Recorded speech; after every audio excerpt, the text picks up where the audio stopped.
Assalamualaikum. Guys, pengen tahu apa aja rahasia madu?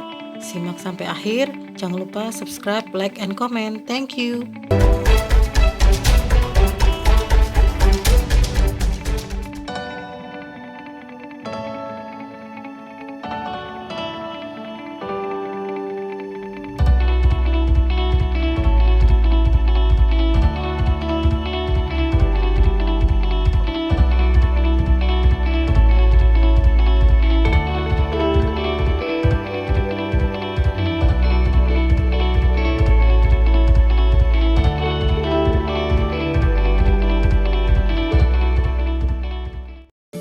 Lebah, serangga kecil yang kompleks.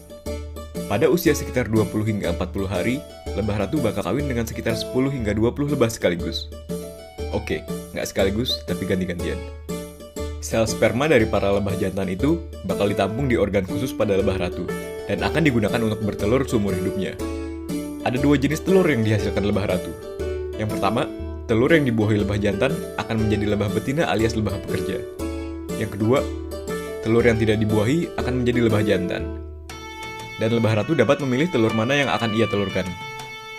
Lebah pekerja adalah lebah betina yang tidak memiliki kemampuan reproduksi sempurna seperti lebah ratu. Pada satu koloni, lebah pekerja merupakan populasi terbanyak, sekitar 98%.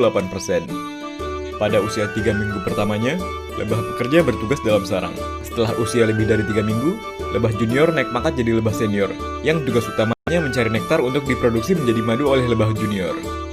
Lebah ratu. Kalau di negara lebah, dia ini presidennya. Kerjanya tinggal nyuruh-nyuruh doang sama bertelur. Apa sih yang spesial dari lebah ratu ini dibanding lebah betina lainnya? Nggak ada. Nah, terus gimana cara lebah betina bisa jadi lebah ratu? Beda dengan sistem politik negara kita yang milih pemimpin lewat pemilu, di negara lebah mereka punya cara spesial untuk milih pemimpinnya, yaitu dengan cara ngasal. Ya, ngasal. Oke, jadi gini. Ada 3 situasi yang bikin warga negara lebah ini ngerasa perlu punya ratu baru. Yang pertama, rakyat lebah ngerasa ratu yang sekarang sudah tua dan sakit-sakitan. Yang kedua, ratu lebah ngilang, entah kabur, diculik, atau nyasar. Yang ketiga, rakyat lebah pengen merdeka dan punya negara sendiri, sehingga pisah dari koloni yang sekarang. Terus kalau ada kejadian kayak gitu, para lebah pekerja bakal milih telur betina secara random buat dijadiin ratu mereka yang baru. Nah, telur itu lalu dipindahin ke sel khusus yang emang udah disiapin buat calon lebah ratu. Nah, di sini perbedaannya. Larva dari lebah ratu diberi makanan khusus, yaitu royal jelly, sehingga dapat tumbuh dengan cepat dan akhirnya menjadi ratu. Oke, mungkin kamu bertanya-tanya. Terus kalau semua yang kerja itu betina, si lebah jantan pada ngapain? Cuma ada satu fungsi dari hidup lebah jantan, yaitu buat kawin dengan ratu. Asik? Tunggu dulu. Lebah jantan yang berhasil kawin dengan ratu bakal langsung mati setelah selesai kawin. Keras. Kayak yang dibahas tadi, lebah jantan lahir dari telur lebah ratu yang tidak dibuahi oleh lebah jantan.